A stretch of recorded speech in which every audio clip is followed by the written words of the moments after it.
Welcome back to another episode of NewOrleans.Football presented by PJ's Coffee, coming to you from New Orleans Hamburger and Seafood Co. up here on St. Charles. Outstanding atmosphere. Come through here, get a great burger, grab a drink, hang out, watch your sports. They got TVs everywhere. Just kind of a great place to hang out. We got a great show for you guys today. Brandin Cooks got released this morning, so we're going to talk about all of that and what that means for the Saints and their path forward. And this is being brought to you by the mobile Oshner Andrews Institute podcast studio. And if you're coming to New Orleans Hamburger and Seafood Co., do it in the car that you buy from my guy, Matt Bowers. He's going through. You guys might be taking his college football coach. Matt's locked in. He's tweeting through the Lane Kiffin stuff. So go buy a car from him. Tell him that NOF sent you. And if you want to celebrate your fandom beyond the field, Keesler Federal is proud to be the official credit union sponsor of the New Orleans Saints. They're a not-for-profit organization, meaning their members always come first. You can enjoy better fees, lower rates, and everything else Saints fans need to help you get one step closer to living your dreams. All right, first topic today presented by Aaron Rose. Saints signed Brandin Cooks before the season. Saints let Brandin Cooks go before the end of the season. What's kind of the impact of this on the team? First of all, I think they're pumping in crowd noise here at New Orleans Hamburger and Seafood. I mean, we were sitting here talking and everything. As soon as the show started, all of a sudden they're pumping it in. Yeah, a little bit. The atmosphere's killing it right now. Look, I mean, Brandin Cooks, we debated whether he made sense in the first place. I think he signed when Derek Carr was still expected to be part of this team, and then later, obviously, it became more of a rebuild than it was.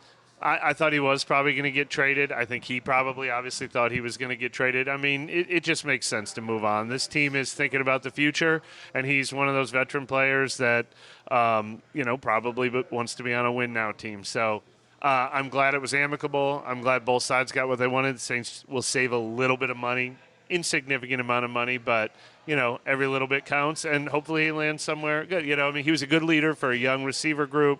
He did some good things even in the offseason with the quarterbacks. He organized like the throwing session that Tyler Shuck was at. I think that's still paying dividends to this day. Actually, Tyler Shuck mentioned Brandin Cooks first among all teammates when he was talking about how supportive they were after the first time he played and the advice they gave him. So he was good for all those reasons. But obviously, this team's about the future right now. Always thought it was a weird signing, and I feel like it never came together. I thought they wanted to have this offense where everybody was running, turn it into a track meet maybe, and I thought maybe that was the vision that Kellen Moore had for the team, and I don't even think we necessarily see that per se.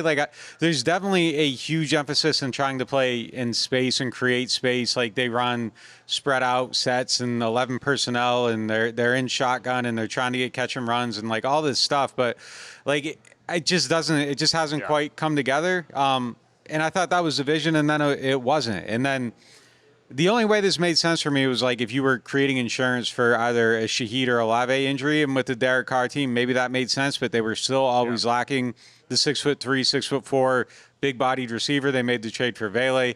That hasn't quite worked out. So building out this receiver core is something that has not come together at all for them. We'll see how Polk does, and there's some flyers out there. Vele now, I think the emphasis on him becomes even greater. Brandin Cooks, obviously, I think the off the field, tremendous. On the field, not much impact. And I don't necessarily think that's all his fault. I think he has probably more to give on a different team, but 19 catches, 165 yards, no touchdowns. I think it makes sense for him to be out of here. I think it makes sense for them to be moving on and trying to figure this out with someone else, because you can get this production from Devon Vele, and at least that is an investment into maybe a better future. Yeah. This is an investment into something that made sense with Derek Carr, and absolutely that questionably made sense with Derek Carr, and absolutely doesn't make a whole lot of sense now.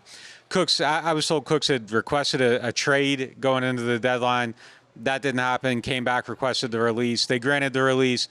He accepted a reduced salary, a pay cut to facilitate that release. He'll go on waivers now. Probably wouldn't be surprised if there's something in there that kind of emphasizes him not getting claimed, off that, some type of incentive or something, because he's going to want to pick his team. That's the whole reason for doing this at this point and working with the team to make it happen. So he asked, they granted. A lot changed in the time. The criticalness of the fit here is completely different if they get to execute their vision with Carr, but he signed and then Carr left, and like everything just kind of went haywire. So it never came together on this build. Maybe it would have on the other one, but like it always was a little bit like Brandin Cooks, like it was a little bit of a surprise. Yeah. Look, definitely for him, kudos to him being the leader he was, since he ended up on a team that that had no. It's funny. I talked to him in the locker room after their last loss, I think, when they fell to 1-8, and I said something about bad on me. I used the word like you knew guys this was going to be a rebuilding year, but still, is it hard? And he goes, I didn't look at it that way. That word wasn't in our locker room. And he's like, the circumstances are what they are, but like we came in here to win every game. You know what I mean? Like he just like quickly changed that, but he gave a really good quote. It was in my notebook a couple weeks ago about how they keep this mindset even when they're a 1-8 team, how they can keep coming back into the building and have an energetic mood. He was very clearly good for all those reasons, and good on him, because this couldn't have been what he signed up for. Definitely not what he signed up for. And look, he kept a good attitude throughout it too. I want that to kind of be a point of emphasis. Like the first time he was here, and when he left, that felt a little bit. This kind of was like, look, he's hanging in there. Like this doesn't make sense for him. It's got to be incredibly frustrating. Yeah. And I don't think he ever let anyone feel that in the locker room, on the field. Probably behind the scenes frustration. Probably went home, was frustrated, tried to find his way out of here. Like it all makes sense. Like I think he handled it the best he could. He's probably one of the biggest casualties of like how everything shifted, because he came in under pretenses that like 2 weeks later are completely different for him. All right, so moving on to our next topic, presented by Rouse's, the official supermarket of the New Orleans Saints. Teams do their like self-scouting this time of year. This is where they look at what they're doing. They change some stuff up, or they lean more into things, or whatever. Like, what are you looking at coming out of the bye? Like, what do you think should change? What needs to be better? Like, what's kind of your note that you'd put on the board for them? I think it's an easy number one. Where the hell is the run game and Alvin Kamara, and the two go hand in hand? I thought it was going to be the calling card for this team. I thought it was going to be the calling card for Kellen Moore's offense, both because of what we expected out of him and just the personnel and the offensive line. And obviously they don't have Eric McCoy anymore, and Trevor Penning did not work out at guard, so the offensive line is not the same strength across the board that we expected going into the season. It's been a huge disappointment to me, even in this game where there's all these good vibes coming out of Tyler Shuck's first start. They only scored 17 points because it felt like every time they crossed midfield or got to the Tampa 30 or got to the Tampa 2, they couldn't even run for 2 yards when they needed to run for 2 yards. They got to self-scout. I hope they self-scouted, and I hope they're like, all right, especially with the opponents that are all beatable the rest of the season, they should be able to stick to the run game in all these games. They got to find their run game. The hype of like this was like the most hyped 17-point game of all time. But like honestly, it should have been. It would have been 24 if they hadn't tried to like bleed out the clock at the end. Like so it was a very like strong. It was probably the strongest 17 you could possibly get. Yeah. It kind of feels like that first game with Jameis, where he had like all the touchdowns against Green Bay, and then you look like he passed for like 100 and some yards. What happened? But like it was like a really strong. But look, I'm encouraged by that and where it's going to go. But yeah, it's like funny to look back and like they did score 17. They still haven't crossed that 20 threshold really. Gosh. Like with any type of. Was it only the Arizona game? Was that the only time they got over 20? Was that the one that was 26-20, or was that San Francisco? I get those two games confused. Yeah, one of those early two games. But yeah, anyways, yeah, just kind of fascinating to look at it that way and kind of see where it was at. Yeah, they got to 21 against the Niners. Okay, that was it. Yeah, okay, that was it. That's the only time. Yeah. All right. Well, I mean, and then the Giants went obviously. Oh no, they beat the Giants 26-14. Yeah. So. My thing for them is I want to see, like, stylistically, either they're going to confirm they're this one thing where it's just shotgun every single snap, really no help for your tackles at all. You're getting 2x2 sets, and you're just operating the way you operate. They've ran 75.2% of their plays from shotgun, 69.8% of their plays 11 personnel, 50% of their snaps about from 2x2 formations. Like, this is who they are. Like, that's their look. But is that more of a Rattler thing, or like, do you want to be a more diverse offense? Do you want to be just this one thing, one look? This is what we do, and we do everything from it. I mean, it's going to be interesting. Like, I don't know if that was a Rattler thing, if it was a Shuck thing, if this was the idea, and you kind of like figure out over time, all right, we need to do some different stuff, because like they have been running more from under center looks, but they aren't passing a lot from them, and they don't do any play action. I mean, it's just it's fascinating to kind of see where they're going with it, and it feels like league trend is going away from this kind of look. Like, this is how the Chiefs play football, and like that was kind of like the last iteration of like offensive ingenuity or whatever. But like, it feels like you're kind of on the other side of that now, where it's getting to more like McVay's going to 13 personnel, and everybody's trying to run out of run heavy looks, and like the Saints are showing pass to get you to defend pass to try to run against it, which that's a great play, but like it's a much better play if you get people to defend run and you pass against it. So like, are they going to mix in more play action? Are they going to do more of this stuff? My hunch, and I looked it up this week and I was wrong. Like I thought like, okay, Rattler didn't do a lot from under center in college, and he didn't. It was like 53 attempts his whole entire career. And I thought, for some reason, I thought Shuck did way more in college. And last year, he was 15 of 25 at Louisville. I thought they did more from it. So, like, not a ton of experience there. Texas Tech, they didn't do a ton of it. I couldn't get the numbers for Oregon, because you're going back 8 years. Let's ask so, Juwan. like, We'll ask Juwan in the locker room. So, like, those today. didn't exist, you know. So, yeah, it's just kind of fascinating to me to see where it goes. Like, is this what they're doing, or are they going to try to mix more in? We're going to find out. The thing is with some of the stuff they're doing that seems frustrating, I do wonder if you get false positives going forward, because like the schedule's kind of a little bit softer, and I wonder if there's going to be stuff they feel good about going down the stretch that we're like, oh yeah, they got better at this, and then next year in September when they're playing good teams, they get punched in the mouth, and it's like, okay, like, was that fool's gold? So I think part of our analysis and part of their analysis going forward is going to be like trying to temper that and really sort through kind of like, all right, but that was the Jets. Like, that was a bad Panthers team. That was, you know, so the Titans. So it's going to be interesting to see. Hopefully, if it looks bad against those teams, then it's really bad. Yeah. So I'm fascinated to see where it goes. You know, I think the defense can be tighter. I think they can be better at kind of everything. But that's kind of my biggest watch point going forward. And I'm not saying it's broken or not. Like, I want to see more of it and see if it changes and see where it goes from there. We're going to hit a quick break, and we'll be right back with more show after this word from our sponsors. Whether you're an athlete or just trying to stay active, Ochsner Andrews Orthopedics and Sports Medicine Institute can help get you moving and keep you moving. You'll have access to the highest levels of specialized care, nationally renowned expertise, the latest equipment, and modern facilities, including a convenient walk-in orthopedic clinic when you need care fast. From the field to recovery, Ochsner Andrews Institute is there to help move your healing forward and get you back to what you love. Learn more at ochsner.org/ortho. Rouse's Markets is voted best grocery store in New Orleans, best grocery store in Baton Rouge, Mississippi, Gulf Coast, Thibodaux, Houma, Hammond, Lake Charles, Mobile, year after year.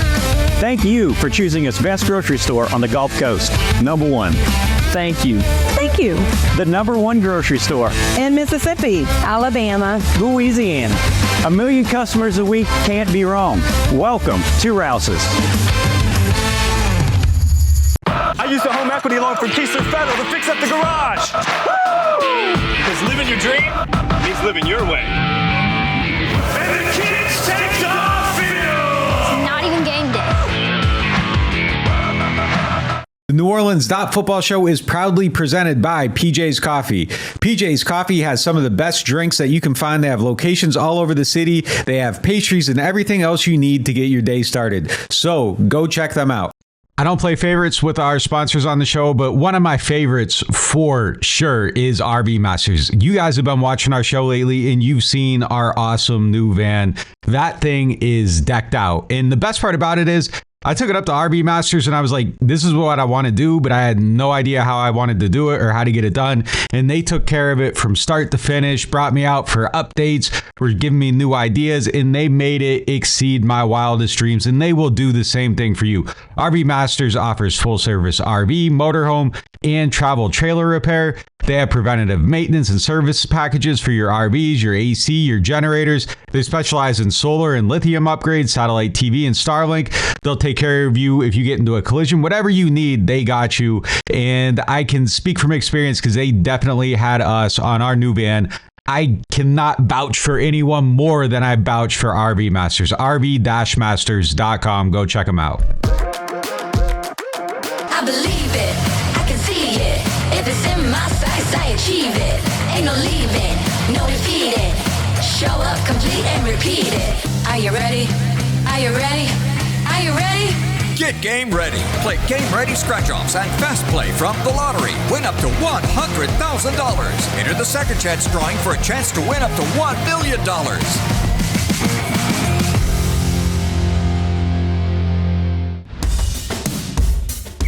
Yeah, they want me to quit, I can't stop it.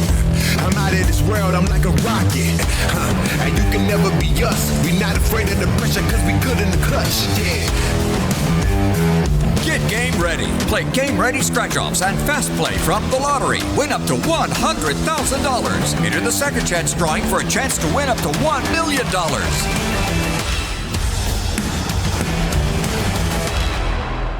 Shawbear Insurance, the Earhart Agency, is a longtime partner on this podcast, but the truth is, I was advertising them to my friends and everybody I knew long before they ever jumped on this show. And I'm going to tell you why. Every 6 months, my car insurance policy comes up, and every 6 months, I get a call from somebody from there telling me I need to change it or stay where I'm at. They're shopping my policy constantly to make sure I am getting the best possible deal. That means money in the bank. And those are the type of people you love, because look, we all live here. We all know how it is. The insurance rates are out of control. You need somebody watching your back, and they actually really do it. And I was with them before they ever asked me to be with them. So they are people that you need to be doing business with. And if you are going to look up their insurance, make sure you are looking for the Earhart Agency. Those are our guys. There's a lot of Shawbear insurances. The Earhart Agency is the one you want. I can speak for them. Real life, real support, real good business, real money saved. Call them up today. Shawbear Insurance, the Earhart Agency. Hardhide flavored whiskey, Ponchatoula strawberry, and Chilton County peaches in your favorite bars, stores, and restaurants. Hardhide Chilton County peach whiskey is a blend of aged wheat whiskey, light American whiskey, and fresh Chilton County peaches from Alabama's Durbin Family Farms. And Hardhide strawberry whiskey tells the story of a small town famous for strawberry farming. A delicious natural strawberry-infused 86 proof whiskey for whiskey lovers. Just look for the red and orange bottles in your favorite stores, bars, and restaurants. Welcome back to New Orleans Hamburger and Seafood Co. up here on St. Charles for more NewOrleans.Football. This next topic is presented by Shawbear Insurance, the Earhart Agency. They just hit me up before my homeowner's insurance renewed, saved me a ton of money on that, and yeah, they'll do the same for you. So we're at kind of the midway point of the season. Who would you say, like, for you, whose stock has risen the most, like, throughout this first portion of the season?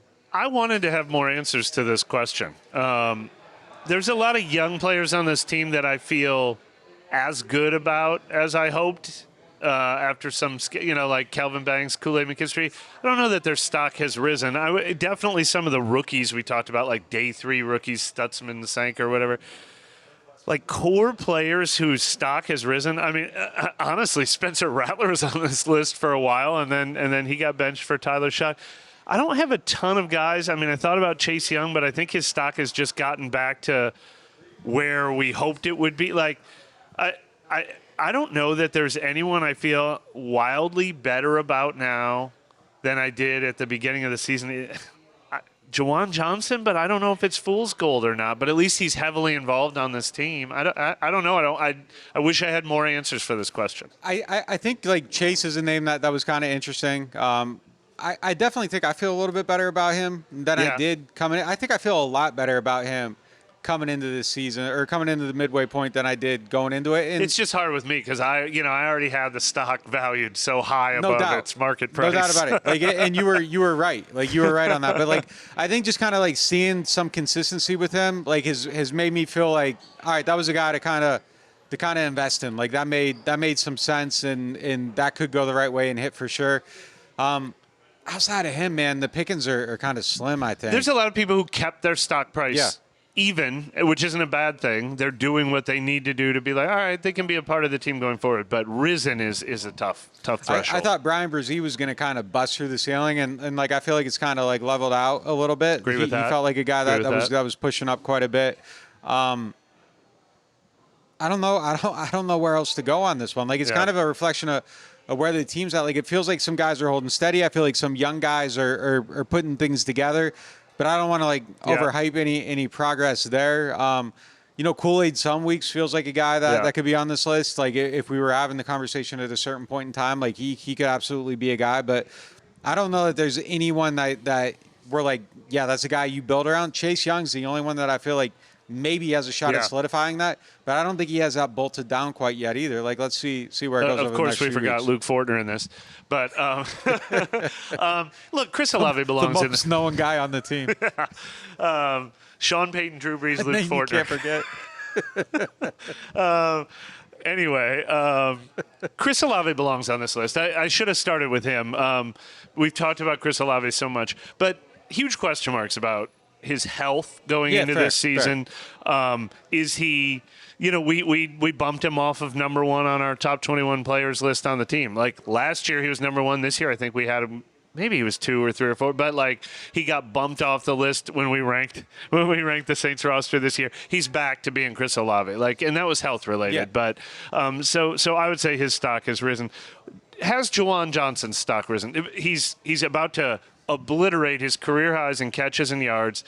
What's he on pace for? He only needs about 5 catches. He's at 47 already. I think his career high was 51. I'll yap while you do the math. On Olave. He just set his career high on in the last game with 92 yards in a game.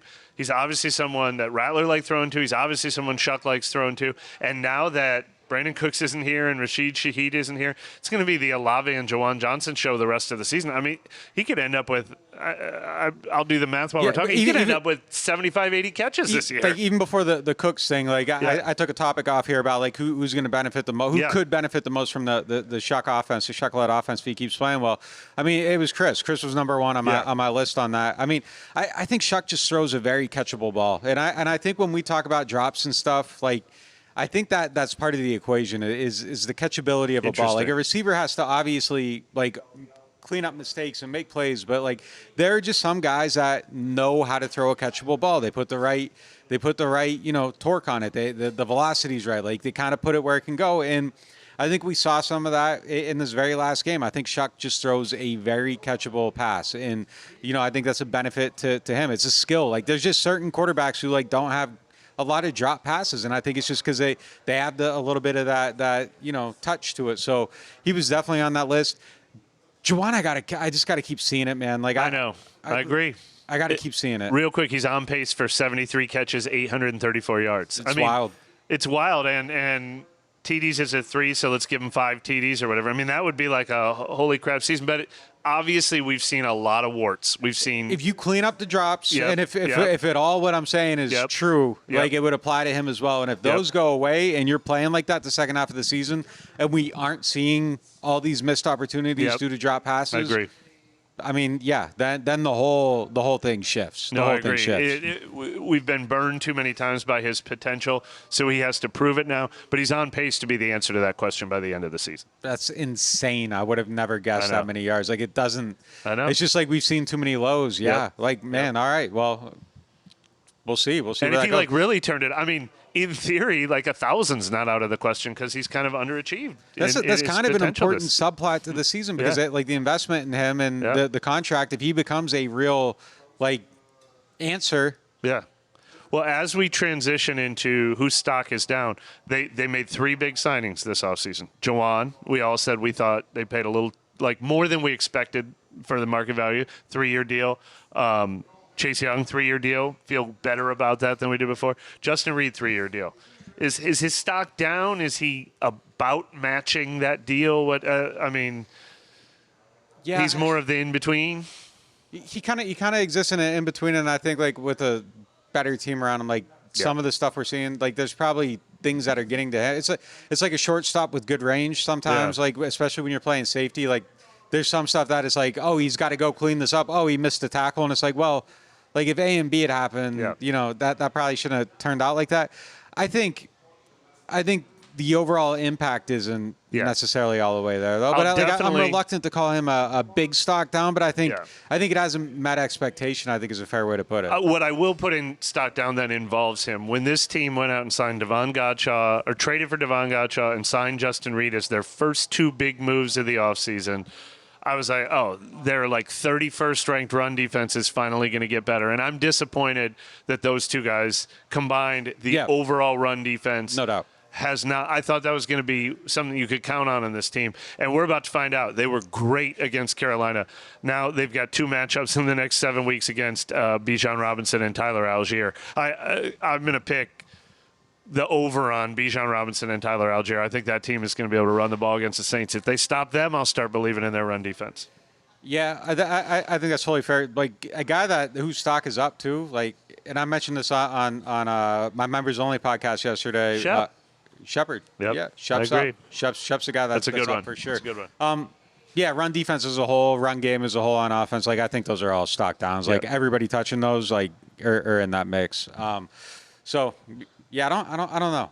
I feel like a lot of guys are what we thought they were going to be, and then some of the, it's just so many disappointments across the board. I think. Yeah, there's not a lot of huge downs. Alvin Kamara as part of the run game. I mean, I blame Alvin a little bit. Mostly, I blame them. Why aren't you using Alvin more? Why aren't you figuring out how to use Alvin?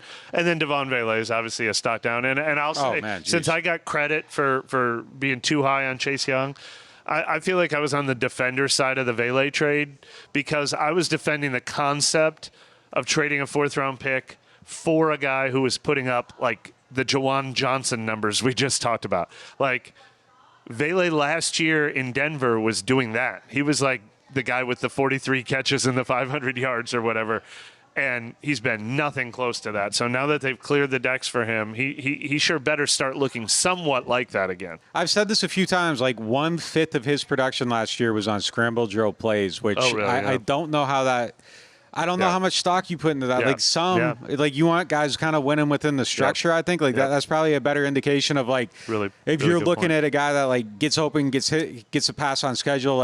That's probably a better indicator of how a guy creates separation as opposed to the plays broken down, the quarterback scrambling, and I know how to get back to it. I think that's also a valuable skill, but I don't know. We'll see. I mean, with the way Shuck plays, maybe him getting opportunities, there's more scramble drills and opportunities and things like that. But I would say that's the thing for Shuck too. Just in this next game, I would like to see more from the pocket hit a guy. Ross brought that up the other day, and I thought it was a great point. Since all his highlights that we raved about were sort of adapting. And those are great plays to make. But you want all of it. Bring it all together over the second half of the season. Next topic presented by Bobby Hebert's Cajun Cannon Restaurant. Is the Saints offensive line on the right track? There's been a lot of talk about this kind of it's become a conversation. Things take hold in the bye week. This is a thing that has taken hold. I'll let you start. What do you feel like? Yeah, I'm encouraged by Kelvin Banks, and I think it's always been impossible. And a lot of people have tried. A lot of people who do great work, like Football Outsiders and PFF and Next Gen Stats, and ESPN has their pass rush win rate stats and their pass block win rate stats for offensive and defensive lines. I still don't think any metric has really been able to nail offensive linemen and being able to show you through statistics. So obviously, some analysts are out there. I saw one person, I don't remember for sure who it was, give a C- for that draft pick. That surprised me.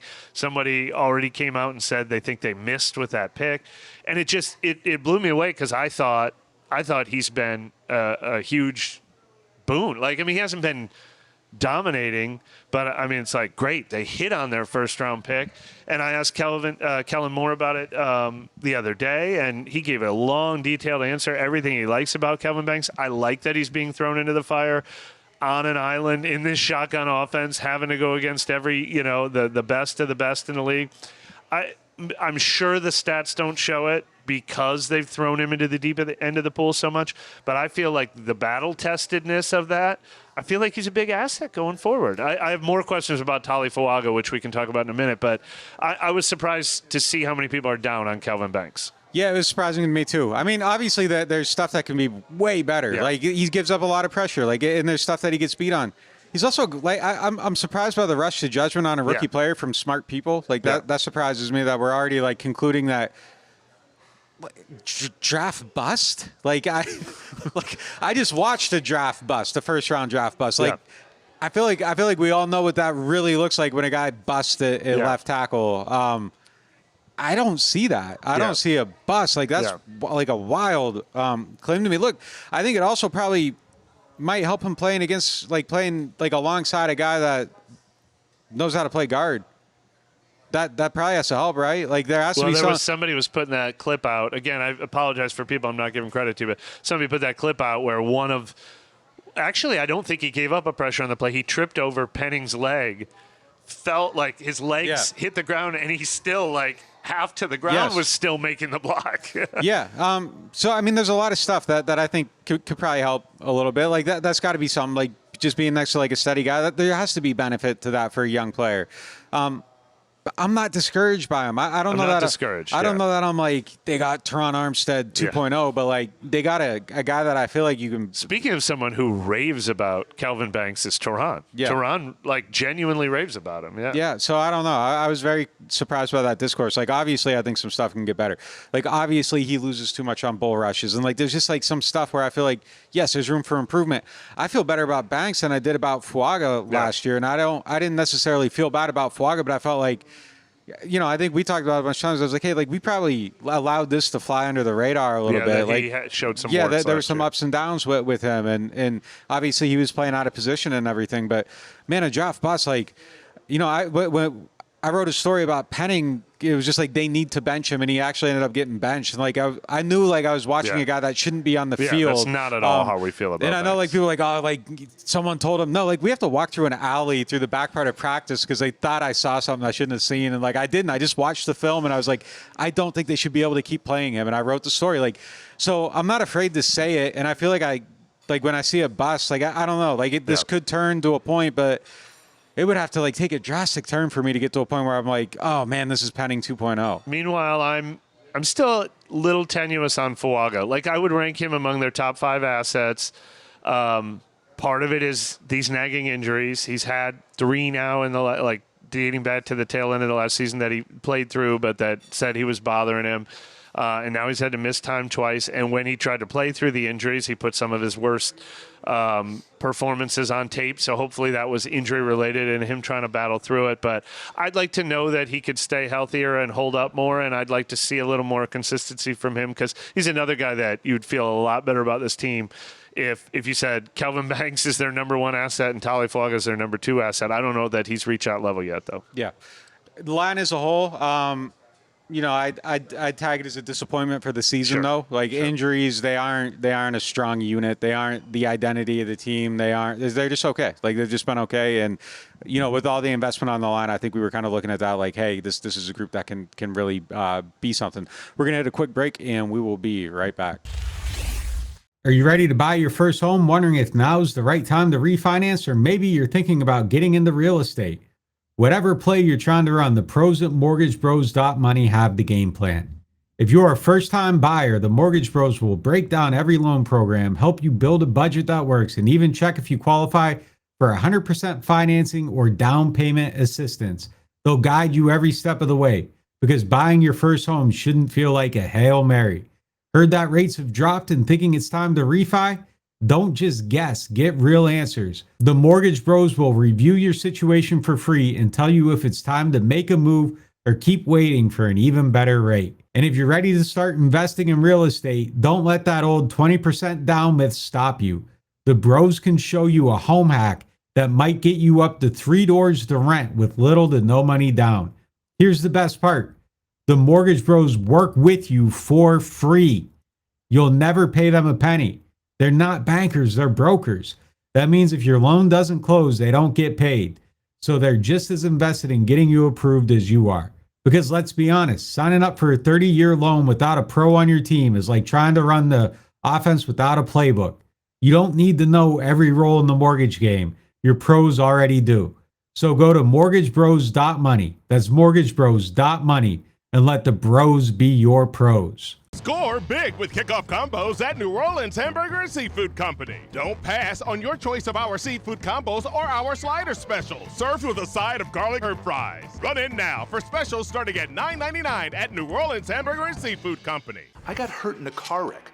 Why should I get Gordon? Because when you're hurt, you need money. And I fight for the people of Southeast Louisiana every day. I got a client who injured their neck in a car wreck, $250,000. Another client was hit by a big truck and needed back surgery. I got them $700,000, and they deserved every single penny. That's what I'm talking about. Why wouldn't I get Gordon? If you've been hurt in a car wreck, just call me, New Orleans. Get it done. Call 504-800-8888. You ever take a bite of something and immediately think, yeah, I'm coming back for this? Bobby Hebert's Cajun Cannon Restaurant just added some new dishes, and man, they crushed it. The shrimp and crawfish pistolets, golden and stuffed with bold Cajun flavor. Fried oyster tacos, crispy, fresh with the perfect kick. And the soft shell crab Alfredo, creamy, rich, and absolutely worth the order. They're open 7 days a week, and they deliver late. Bobby Hebert's Cajun Cannon Restaurant. Delicious food, superior service. Whether you are a local New Orleanian or a fan in town for the game, get your pre- and post-game fired up at Aaron Rose. Local chaos and local love for the black and gold. Wake up and live with daily drink specials, mimosas, screwdrivers, Bloody Marys, and hot or frozen Irish coffees, all just $3 or $4 between 10 a.m. to 2 p.m. Aaron Rose, half a block from Bourbon Street in the French Quarter, 811 Conti Street. Attention Saints fans, don't let pests and termites invade your home field. Trusted team at Red Pest Solutions to tackle those unwelcome visitors. Call the Red Man today for unbeatable pest and termite control. Score peace with no pest. Visit redpest.com, REDDPEST.com. Welcome back to NewOrleans.Football. It is now time for the Get Gordon question of the day, presented by Gordon McKernan Injury Attorneys. He is the guy to call if you need help with any type of accident. Question today. Ian Rappaport reported that the Bengals checked in on Derek Carr before trading for Joe Flacco. If Carr came back a year from now, next year, shoulder's good, whatever, he feels like he wants to keep playing, like, what do you think the compensation would look like on that type of deal? First of all, I wanted to make sure and confirm and did that they do have his rights still. I wanted to make 100% sure because since he gave that money back, I want to make sure there wasn't a release involved. Like, all right, we're just nullifying the entire favor contract. For a favor type deal, yeah. But they still have his rights. He's still on their reserve retired list. So somebody would have to trade for them. But I think it would be we're washing our hands. We're moving on. I would honestly think 6th round pick. Like, I don't think we're looking at the Carson Palmer deal unless there was some sort of a bidding war.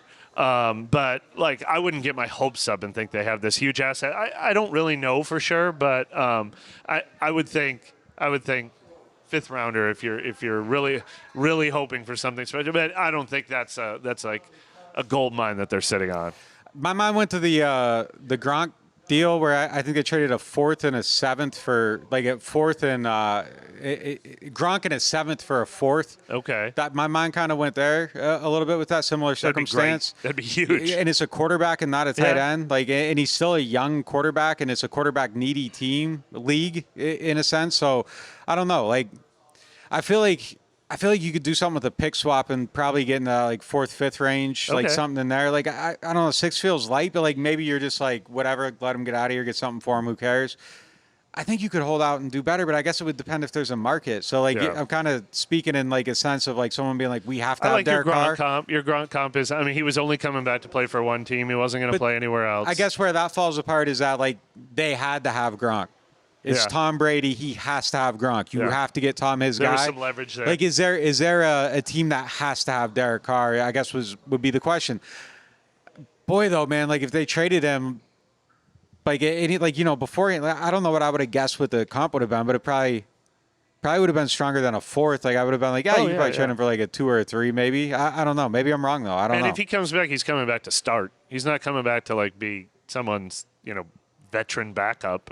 So it would be a team that values him. But I'm going to call that a long shot as well. So I mean, like that would be money found under the couch or money found in a pocket. Yeah. And I also don't think I'd hold him hostage just given that like It Who seems wants to like play? it seems like they work together to kind of create an amicable resolution to this. He did them a huge favor by giving that money Yeah, back.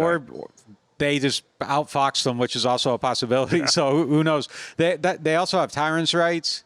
I feel differently about Tyron. I feel like that one's interesting. I feel like if Tyron wants to play, he took 2 pay cuts for you. You should just let him go play. Yeah. Like he did you favors to allow you to like go get Justin Reed, to allow you to go get Chase Young. He worked with you. Decided to step away from this, which totally makes sense. I would.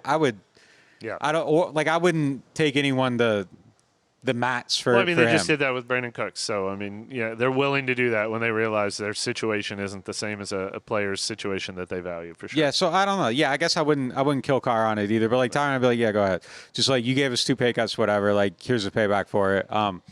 Maybe I'm being too sentimental about like a guy. You're too but, nice. Nick yeah. Underhill, too nice. We always say it around here. All right, that's gonna do it for today's show. We'll talk to you next time.